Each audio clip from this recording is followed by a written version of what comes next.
Eric Lakra হত্যা মামলা নিয়ে হট্টগোল, থানার বাইরে বিক্ষোভে বসলেন অরিজিৎ রায়। 72 ঘন্টার মধ্যে গ্রেপ্তার করতে হবে। সিএলডব্লিউ এর কর্মী ও হকি খেলোয়াড় প্রয়াত এরিক লাকড়ার হত্যাকাণ্ডকে কেন্দ্র করে এলাকায় রাজনৈতিক উত্তাপ চরমে পৌঁছেছে। এই ঘটনার প্রতিবাদে ভারতীয় জনতা পার্টির বারাবণী চিত্তরঞ্জন মণ্ডল 5-এর নেতৃত্বে চিত্তরঞ্জন থানার বাইরে একটি তীব্র বিক্ষোভ অনুষ্ঠিত হয়। বিজেপি আহ্বায়ক অভিষেক কুমার সিং এর নেতৃত্বে দলীয় কর্মীরা অভিযুক্তদের অবিলম্বে গ্রেপ্তার এবং সুষ্ঠু তদন্তের দাবিতে থানার ভারপ্রাপ্ত কর্মকর্তার কাছে একটি স্মারকলিপি জমা দেন।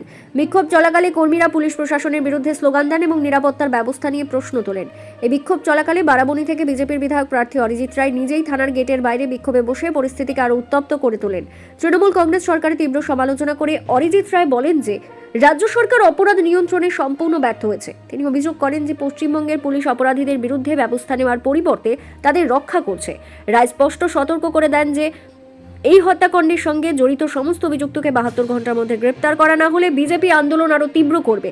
বিজেপি সিসিটিভি ফুটেজের পুঙ্খানুপুঙ্খ তদন্ত, অপরাধীদের অবিলম্বে গ্রেপ্তার এবং সিএলডব্লিউ টাউনশিপে নিরাপত্তা জোরদার করার দাবি পুনর্ব্যক্ত করেছে। অরিজিৎ রায় বলেন যে পশ্চিমবঙ্গে তার সরকার গঠিত হলে তিনি দুর্নীতিগ্রস্ত বিচার ব্যবস্থাকে নির্মূল করবেন। 8ই মার্চের ঘটনার সিসিটিভি ফুটেজে প্রমাণ রয়েছে, তবুও কাউকে গ্রেপ্তার করা হয়নি। আপনারা জানেন চিত্তরঞ্জন আমাদের এলাকার একটা প্রাণের শহর, কিন্তু আজকে যে পরিস্থিতি, এই প্রাণের শহর আজকে রক্তাক্ত শহরে পরিণত হয়েছে। রক্ত ঝরছে, জীবন চলে যাচ্ছে। প্রকাশ্য দিবালোকে দুষ্কৃতীরা এরিক লাকড়ার মতো একটা তরতাজা যুবক, একটা খেলোয়াড় হকি প্লেয়ার, তাকে পিটিয়ে পিটিয়ে মারলো। কিন্তু 22 দিন কেটে গেছে, সে আজ আমাদের মধ্যে নেই, কিন্তু এই প্রশাসনের এখনো ঘুম ভাঙেনি।